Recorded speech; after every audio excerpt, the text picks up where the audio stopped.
मेरा नाम सोभिया है। मैं 16 साल की हुई तो मेरे माँ बाप ने मेरी मंगनी मेरे चचा के बेटे शमशाद से कर दी और 3 साल बाद शादी तय पाई। उन दिनों शमशाद एक इदारे में टेक्निकल डिप्लोमा कर रहे थे। वहाँ पर उनकी मुलाकात एक नौजवान रशीद से हुई। वो भी बीए के बाद यहाँ डिप्लोमा के लिए 2 साल कोर्स करने आया था। टेक्निकल कॉलेज में दोनों की अच्छी खासी दोस्ती हो गई। दोनों ने एक साथ कोर्स मुकम्मल किया और डिप्लोमा लेने के बाद मुलाजमत की कोशिशें शुरू कर दी। इत्तफाक से दोनों को कराची की एक मिल में मुलाजमत मिल गई। 1 साल मुलाजमत पूरी करने के बाद मेरे मंगेतर शमशाद ने छुट्टी ली और सरगोदा आ गए। इस दौरान 3 साल का अरसा गुजर चुका था और मेरी शादी उनसे हो गई। शादी के बाद जब छुट्टियां खत्म हुई तो शमशाद मुझे अपने साथ लेकर कराची आ गए। शमशाद पहले तो वहाँ फैक्ट्री के बने हुए क्वार्टर्स में रहते थे, मगर अब मेरी वजह से उन्हें वहाँ पर एक मकान किराए पर लेना पड़ा। ये मकान फैक्ट्री के बिल्कुल पास था, इसलिए आने जाने की सहूलत हो गई थी। मकान 2 बेडरूम और एक हॉल पर मुश्तमिल था, जिसको बतौर ड्राइंग रूम इस्तेमाल किया जा सकता था। आगे सहन बना हुआ था। देहाती तर्ज का बना हुआ ये मकान मेरे खामद को इसलिए पसंद आया कि एक तो ये कदरे कशादा था, फिर उसमें मेहमानों को ठहराने की गुंजाइश भी थी। क्योंकि ग्राउंड फ्लोर पर ही बना हुआ था, इसलिए मकान की छत भी हमारे तसर्रुफ में थी। ये मकान हमारी जरूरियात से ज्यादा बड़ा था, तहम खुली हवा और धूप घर में आती थी। इसी वजह से उन्होंने थोड़ा सा किराया ज्यादा होने के बावजूद इसे ले लिया था। किराए की मद में कुछ पैसे सुसर साहब हमको भेज दिया करते थे। हम नए दुल्हन दूल्हा थे, एक पल भी जुदा होना नहीं चाहते थे। मैं यहाँ आकर बहुत खुश थी। ताहम जब शमशाद काम पर चले जाते तो मुझे दिन भर की तन्हाई का सामना करना पड़ता था। मैं खुद को घर की सफाई सुथराई और दीगर घरेलू कामों में मसरूफ कर लेती। आसपास कोई मकान इतना करीब ना था कि किसी का यहाँ आना जाना होता। यहाँ पर मकानात कुछ फासले पर बने हुए थे और हमारे घर के इर्द गिर्द प्लाट खाली थे। मकान दीगर आबादी से कटा हुआ लगता था। दिन की तन्हाई को खुशी से बर्दाश्त कर रही थी। चूंकि अपने खामद से मोहब्बत करती थी, उनकी खिदमत में मुसरत महसूस करती थी। वक्त गुजरता रहा और हमारी शादी को 1 साल गुजर गया। एक रोज शमशाद घर आए तो बोले, मेरे दोस्त रशीद की शादी हुई है, बीवी को साथ रखना चाहता है, लेकिन यहाँ उसके पास रिहाइश का बंदोबस्त नहीं है। फिलहाल अपने एक दफ्तर के साथी के पास ठहरा हुआ है, वहाँ एक कमरे में गुजारा करता है। अगर तुम्हें कोई इतराज ना हो तो मैं उसे अपने घर ले आना चाहता हूँ। हमारा घर वैसे भी बहुत बड़ा है, इस तरह किराया भी आधा आधा कर लेंगे और तुम तन्हाई से भी निजात पालोगी। मुझे कोई इतराज ना था। मैंने बाखुशी ये बात मान ली। चाहती थी कि कोई तो हो जो हमारे साथ रहे। कुछ दिनों बाद रशीद भाई अपनी बीवी को ले आए, जिसका नाम सकीना था। नई नवेली दुल्हन थी। हाथों पर सुहाग की मेहंदी अभी तक लगी थी। बहुत खूबसूरत नौ उम्र लड़की थी, हंसमुख, मिलनसार और काम काज में भी बहुत तेज। मेरी उसके साथ पहले ही रोज बन गई। सुबह हमारे मर्द काम पर चले जाते तो सकीना मेरे पास आ जाती। हम बातें करते मिलजुल कर मिनटों में काम कर लिया करते थे। मेरा वक्त अच्छा गुजर जाता।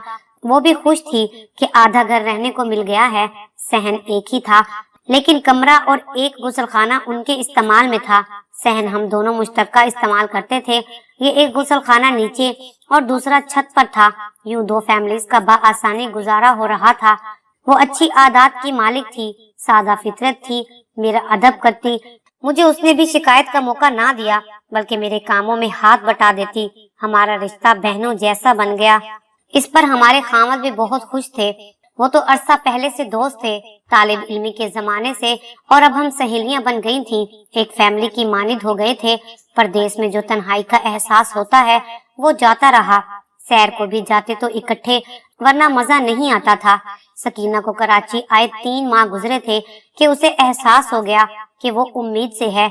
उसने मुझे बताया कि कुछ खाने को जी नहीं चाहता और काम करने से चक्कर आते हैं। मैं उसे कई भी क्लिनिक ले गई। डॉक्टर ने बता दिया कि ये उम्मीद से हैं। कुछ ताकत की दवाइयाँ भी लिख दी। खुशखबरी सुनकर रशीद भाई बहुत खुश हुए। मेरी और शमशाद की शादी को 1 साल से ज्यादा का वक्त गुजर चुका था, मगर हम अभी तक औलाद की नेमत से महरूम थे। सकीना को 5वां माह लगा तो एक दिन रशीद ने छुट्टी ली और बीवी को गांव उसकी वालदा के पास छोड़ने चले गए। क्योंकि ज़चगी के दिन करीब थे, अब सकीना को खसूसी देखभाल की जरूरत थी। दिन गुजरते देर नहीं लगती। फिर आखिर वो दिन भी आ गया जब सकीना के घर वालों की तरफ से रशीद को एक नन्ही बच्ची की पैदाइश की नवीद मिली। वो बहुत खुश हुए और फौरन छुट्टी की दरखास्त देकर घर चले गए। गांव में 3 दिन रहकर ही वापस आ गए, क्योंकि सकीना अभी साथ आने की हालत में ना थी। मुझे बताया कि भाभी मेरी बेटी बहुत प्यारी है, नन्ही मुन्नी परी है, एक माह गुजर जाए तो बीवी और बच्ची को ले आऊंगा। अब उस शख्स का दिल बीवी और बच्ची के बगैर नहीं लगता था। जल्द अज जल्द उनको लाना चाहता था। मैं शाम को खाना बनाती। जब दोनों ऑफिस से लौटते मेरे शोहर उनको भी साथ खाने पर बिठा लेते। सुबह नाश्ता भी साथ करके जाते। मगर अपने घर का सुख मर्द एक बार देख ले तो बीवी के बगैर उसका दिल नहीं लगता। एक दिन उनकी सास ने फोन किया कि आकर अपनी बीवी और बच्ची को ले जाओ। रशीद ने छुट्टी ली और गांव चला गया। इत्तफाक से उसी दिन गांव में कुछ लोगों की लड़ाई की वजह से पंचायत लगी हुई थी और पंचायत में रशीद के बड़े साले का नाम भी लिया गया कि सारा झगड़ा उसी की वजह से हुआ है। वो भी पंचायत में मौजूद था। सास ने रशीद से कहा कि जाकर पंचायत में देखो कि क्या हो रहा है। वो वहां गया तो कुछ लोग उसके साले रब नवाज को सारे झगड़े का कसूरवार ठहरा रहे थे कि उस शख्स के उकसाने पर फसाद बढ़ा और हाथापाई हुई। अगर ये उस दिन वहां ना होता तो झगड़ा होना ही नहीं था। जब दीगर लोगों ने भी गवाही दी कि रब नवाज फसाद की जड़ है, तो पंचायत के सरदार ने रशीद को मुखातिब करके कहा कि भाई तुम तो पढ़े लिखे आदमी हो, तुम ही बताओ तुम्हारी क्या राय है। रशीद ने सारा मामला सुना और काफी लोगों के दलाइल और गवाही सुनकर इस नतीजे पर पहुंचा था कि वाकई सारा कसूर उसके साले का है। उसने कहा कि मेरी यही सलाह है कि रब नवाज भाई मुतासिरीन से माफी मांग ले। मुझे यकीन है वो उनको माफ कर देंगे। अगर वो माफी कबूल ना करें तो फिर बेशक आप लोग जो भी फैसला करें। उस वक्त रशीद के साले को बहनोई की ये बात बहुत बुरी लगी और उसने समझा कि रशीद ने साफ गोई से काम लेकर उसकी खुल्लम खुल्ला मुखालफत की है। बीवी के बड़े भाई ने बुग़्ज़ दिल में पाल लिया। पंचायत के बाद जब रब नवाज घर आया तो उसने हंगामा खड़ा कर दिया। रशीद की बीवी अपने भाई के साथ मिल गई और शोहर से कहा कि बड़े भाई इजाजत देंगे तो आपके साथ जा सकती हूँ, वरना नहीं। रशीद का साला उससे बात करने पर राजी नहीं था। चंद दिन की छुट्टियां थी। रशीद की परेशानी काबिले दीद थी। उसे वापस भी आना था। वो तो खास तौर पर आया ही गांव अपनी बीवी और बच्चों को लेने के लिए था। इसी सोच में अपनी वालदा के घर बैठा हुआ था कि अचानक दरवाजा खुला और सकीना अंदर आ गई। शोहर और सास खुश हो गए कि सकीना को उसका बड़ा भाई आने ना दे रहा था तो वो खुद ही आ गई है। अभी कोई बात करना चाहती कि उसने अज खुद कहा, मेरे बड़े भाई से माफी मांगो वरना अपनी बेटी को खुद संभालो। ये कहकर बच्ची को चारपाई पर डालकर वापस चली गई। रशीद की छुट्टी खत्म होने वाली थी। 1-2 दिन में ये मामला ना सुलझ सका तो वो कराची आ गया और बच्ची को दादी ने अपनी गोद में भर लिया। उसके बाद वो कई बार गांव गया कि शायद बीवी या साले को अकल आ जाए और वो सकीना को घर लाने में कामयाब हो जाए, लेकिन हर बार उन्होंने दरवाजे से ही धुतकार दिया। फैक्ट्री से ज्यादा छुट्टियां लेने से उसे चार्जशीट मिल गई। वो परेशान था कि मुलाजमत ना चली जाए। दूसरी तरफ बीवी और बच्ची से जुदाई की वजह से रशीद भाई बिल्कुल निढाल हो गए थे। मैं और मेरा खामद हौसला बढ़ाते थे। बिलाखिर रशीद के वालिद को नोटिस मिल गया कि दूध पीती बच्ची को माँ से छीन कर ले गए हैं। उन्होंने बेटे को फोन किया। रशीद तालीम याफ्ता थे। बात को बढ़ाने की बजाय गांव जाकर बच्ची को उसकी माँ और नानी के हवाले कर दिया। कुछ दिन गुजरे कि रब नवाज दोबारा बच्ची को लेकर रशीद की वालदा के पास आया और कहा कि बच्ची का खर्चा हम क्यों उठाएं, पकड़ो अपनी नस्ल को और खुद पालो। सकीना की सास बहुत परेशान थी। बेटे को बार बार कराची फोन करती, उधर रशीद को छुट्टी ना मिलती थी। बिलाखिर यूं ही 2 साल गुजर गए। आखिर मेरे खामद साथ गए। सकीना के भाई और वालदा से बात की। तब उन्होंने कहा कि रशीद की वजह से उसके बड़े साले की पूरे गांव में बहुत बेइज्जती हुई है। अब हम इससे कोई नाता नहीं रखना चाहते।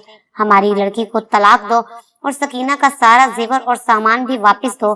सुलह की बहुत कोशिश की मगर बात ना बनी। बिलाखिर मेरे शोहर ने उनसे स्टाम्प पेपर्स पर तहरीर लिखवाई और रशीद ने सकीना को आजाद कर दिया। कहने को रशीद ने सकीना को तलाक तो दे दी मगर बीवी से मोहब्बत बहुत थी। वो निढाल और सदमे में थे। हमने सहारा दिया। समझाया कि जब वो लोग अपनी बेटी तुम्हारे साथ बसाना ही नहीं चाहते तो तुम क्या कर सकते थे। अगर बीवी को तुम्हारा ख्याल होता तो बच्ची को दादी के सपुर्द करने की बजाय खुद तुम्हारे पास आ जाती। तुम में कोई कमी नहीं है, किसी और घराने की अच्छी लड़की मिल जाएगी। दूसरी शादी तो तुम्हारे लिए कोई खास मसला नहीं है, जबकि बेटी तुम्हारी अपनी वालदा की गोद में पल रही है। रशीद की वालदा ने बहुत चाहा कि वो दोबारा बेटे की शादी कर दे, लेकिन रशीद का दिल अब गांव वालों से खट्टा हो चुका था।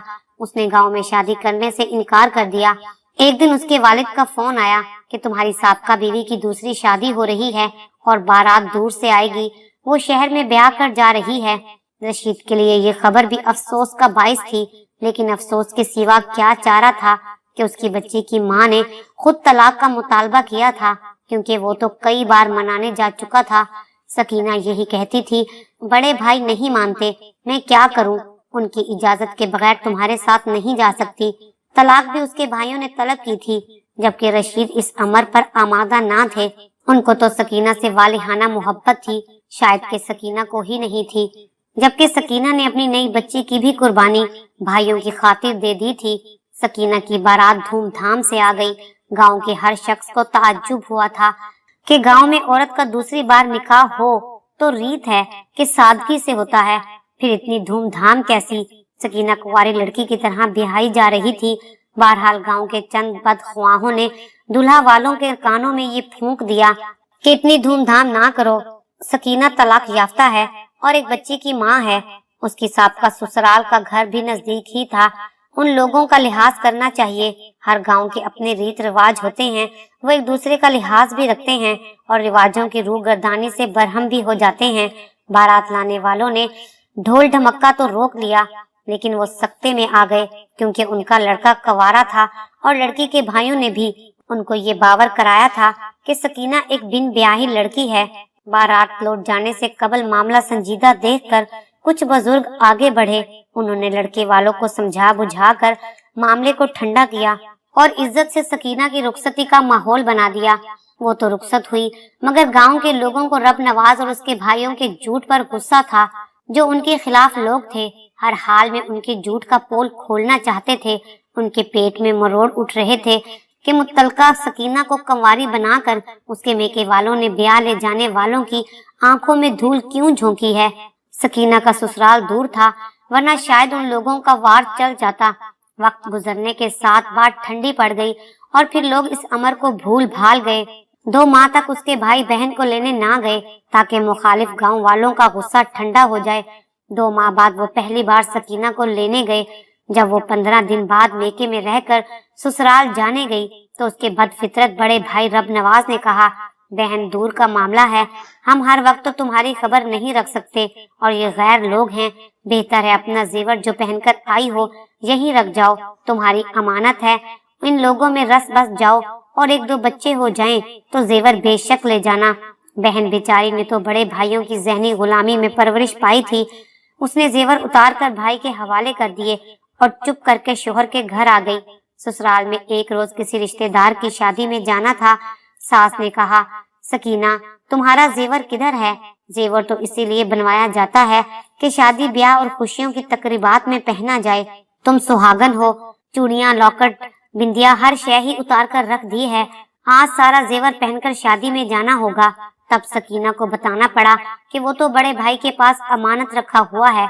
उसने अपने शोहर और बेटों को बताया और सबने कहा कि अब की बार जाना तो मेके से अपना तमाम जेवर ले आना। ये क्या बात है कि जेवर मेके में रखवा दिया है। बहरहाल उन्होंने बहू पर ज्यादती नहीं की, बस एक मौका दिया कि इस बार जाएगी तो जेवर ले आएगी। सकीना ने भी यकीन दिलाया कि हाँ ले आऊंगी। सास ने सकीना को अपना जेवर पहना दिया और शादी में ले गई। वो मेके आई, भाई और भावा से जेवरात का तकाजा किया। तब रब नवाज ने जवाब दिया कि हम तेरा जेवर खा नहीं जाएंगे, बस जरा उन लोगों को दबकाने को रखा है कि तुमसे बदसलूकी करते वक्त कुछ सोचें और दबे रहें। वो बोली, भाई अभी तक तो उन्होंने मुझसे बदसलूकी नहीं की, वो ठीक लोग हैं। ये तो तुम ऐसे ही कह रही हो, मैं जानता हूँ, ताकि मैं तुम्हारे जेवर तुम्हारे हवाले कर दूं। अगर नहीं करते बदसलूकी तो आइंदा की क्या जमानत है कि नहीं करेंगे। थोड़ा सा मुझे उन्हें देखने और परखने दो। ये अजीब बात थी। इधर वो भाई को ना समझा सकती थी, उधर ससुराल वालों को कैसे समझाती। वो बहुत परेशान थी। जब वापस ससुराल आई तो सास ने सवाल किया, क्या जेवर ले आई हो? वो बोली, भाई ने कहा है कि दूसरी बार आओगी तब दे दूंगा। बहू, ये क्या बात हुई? तुम्हारा भाई मुझे तो बदनीयत आदमी लगता है, वरना इस तरह उसे बहन के जेवर रखने की क्या जरूरत थी? इस बात पर कोई शक नहीं, जेवर तो हमने शादी पर तुम्हें पहनाए थे। तुम्हारे मेके वालों ने तो कुछ नहीं दिया, जो अपना समझकर दबाए बैठा है। इस दफा मैं तुम्हें कुछ नहीं कहती, मगर अब की बार जेवर ना लाई तो याद रखना कि तुम्हारे इस घर में कोई जगह ना होगी। साल भर तक वो मेके ना गई तो जाऊंगी तो भाई कोई तनाजा खड़ा कर देगा, फिर वापस किस मुंह से ससुराल आऊंगी? पहले भी भाई की वजह से घर उजड़ा था, बच्ची जुदा हो गई, भाई ने झूठ बोला, गैर शादीशुदा बताकर दोबारा शादी कराई। उन लोगों को भी इल्म नहीं कि मेरी एक बेटी भी है। इस डर से अपने जिगर के टुकड़े से नहीं मिलती कि ससुराल वालों को कान हो जाएंगे और मैं उनकी नजरों में जलील हो जाऊंगी। बेचारी सकीना के दूसरे शोहर से औलाद भी ना हुई थी। वो बेटी को याद करके अंदर ही अंदर कुर्ती थी। ऊपर से रब नवाज ने जेवर छीन कर गोया उसे बेमौत मार दिया था। माँ बहुत बीमार हो गई। उसने फोन किया कि सकीना आकर मुंह दिखा जाओ। उसकी सास से भी कहा कि सकीना को भेज दे, मैं करीबुल मर्ग हूँ। उसने तरस खाकर बहू को मेके जाने का इंतजाम करा दिया, लेकिन ताकीद की कि इस बार जेवर लेकर आना। ना लाई तो पहले बेटे से तलाक दिलवाऊंगी और फिर धक्के देकर घर से निकाल दूंगी। वो रोती हुई माँ के घर आ गई। माँ की वफात हुई। वो एक माँ मेके रही। भाई से रोज कहा करती थी कि जेवर दे दो, ये मेरे ससुराल के हैं, लेकिन वो टस से मस ना हुआ। कहने लगा कि तुम जाओ, मैं चंद दिन बाद आकर खुद ही तुम्हारी सास के हाथ में दे जाऊंगा, ताकि वो कल को मुझ पर इल्जाम ना लगा दे कि मैंने जेवर नहीं दिया। ऐसे तो तुमसे जेवर लेकर बहुतान बाजी भी कर सकते हैं कि तुमने जेवर नहीं दिए। दोबारा मुतालबा कर दिया तो हम कहाँ से देंगे? सच कहा है किसी ने कि बदनीयत आदमी बदनीयत ही होता है। किसी के वहमो गुमान में भी वो बात ना थी जो कि रब नवाज के अंदेशों में थी। वो जानबूझकर बदनीयत हो गया था, क्योंकि वो शुरू से ही बदफितरत था। सकीना एक ऐसे इम्तिहान में आ गई कि ना जी सकती थी और ना मर सकती थी। मेके कब तक बैठी रहती? देवर लेने आ गया। वो जाने को तैयार हो गई, लेकिन यही खौफ दामन गिर था कि घर पहुंचकर सास को क्या जवाब देगी, जिसने इस बार उसे तलाक की धमकी दे दी थी। ना हक ही भाई ने उसको आजमाइश में डाला था। वो औरतों के डब्बे में रेल की खिड़की के पास सोचों में गर्क बैठी थी और देवर मर्दों के डब्बे में सवार था। आधा सफर गुजर चुका था और जूं-जूं स्टेशन करीब आ रहा था, उसका दिल अजीब से वसवसों में डूबता जा रहा था। एक स्टेशन पर गाड़ी रुकी तो वो कुछ देर तक सोचों में गर्क रही। देवर ने खिड़की के पास आकर पूछा, भाभी कुछ खाने पीने को चाहिए? उसने नफी में सर हिला दिया। वो वापस अपने डब्बे में चला गया तो सकीना सीट से उठकर दरवाजे तक आ गई और फिर अपने डब्बे में से उतर गई। वो सोच रही थी कि उसके भाई के कहने पर रशीद से तलाक ले ली थी, जिसने आज तक उसे कुछ नहीं कहा था। वो तो बहुत प्यार करता था। वो रोती जा रही थी और यही सोच रही थी कि उसने भाई के कहने पर अपना घर क्यों बर्बाद किया। अचानक से रेलगाड़ी ने सीटी बजा दी। सकीना पटड़ी की तरफ भागी और रेलगाड़ी के चलने से 2-3 सेकंड पहले वो पटड़ी पर दौड़ने लगी। इतने में रेंगती हुई रेल ने रफ्तार पकड़ ली थी और सकीना उसके पहियों में आ गई और वहीं दम तोड़ गई। जरा आगे जाकर ड्राइवर ने रफ्तार कम की तो गाड़ी रुक गई। देवर जब रुकी हुई ट्रेन की खिड़की के पास आया और सकीना के करीब बैठी औरत ने उसे बता दिया कि तुम्हारी भाभी मेरे सामने ही उतरी थी। फिर वो रेल की पटड़ी की तरफ भागने लगी। देवर ने जाकर भाभी के जख्मी चेहरे से उसे पहचान लिया, मगर वो अब इस दुनिया में नहीं रही थी। फिर अचानक हर तरफ एक ही आवाज आना शुरू हो गई कि एक औरत ने चलती रेलगाड़ी के नीचे आकर जान दे दी। शायद कि उसका जहनी तवाज़ुन खराब था। ससुराल वालों ने सकीना की आधी अधूरी लाश वसूल की और सकीना के मेके फोन करके हाल बता दिया। गांव में कोहराम मच गया। रशीद की वालदा उसकी मैयत पर गई, बच्ची भी साथ गई थी, मगर उस मासूम को क्या खबर कि चारपाई पर जो औरत चादर ओढ़े लेटी है वही उसकी माँ है। रशीद की वालदा ने जब ये अहवाल फोन पर बेटे को बताया तो वो फूट फूट कर रो दिया। آج ہمیں پتہ چلا کہ رشید بھائی اپنی سابقہ بیوی سے کس قدر محبت کرتے تھے۔ سکینہ کا بھائی بہن کا صدمہ برداشت نہ کر سکا اور پاگل ہو گیا۔ گاؤں کی گلیوں میں پاگلوں کی طرح اپنی بہن کو ڈھونڈتا رہتا ہے۔ ادھر رشید نے اپنی بیٹی کو لا کر ہمیں دے دیا اور کہا کہ میں ہمیشہ کے لیے دوسرے ملک جا رہا ہوں، وہاں پر بیٹی کو لے کر نہیں جا سکتا، آج سے یہ آپ کے پاس رہے گی۔ ہم ابھی تک اولاد کی نعمت سے محروم تھے، ہم نے اس بچے کو اپنا لیا۔ آج اس بات کو 16 سال گزر گئے ہیں، رشید پھر واپس نہیں آئے۔ ہم نے اپنی راحیلہ کی شادی کر دی ہے اور وہ اپنے گھر میں اور ہم اپنے گھر میں ایک ہنسی خوشی زندگی گزار رہے ہیں۔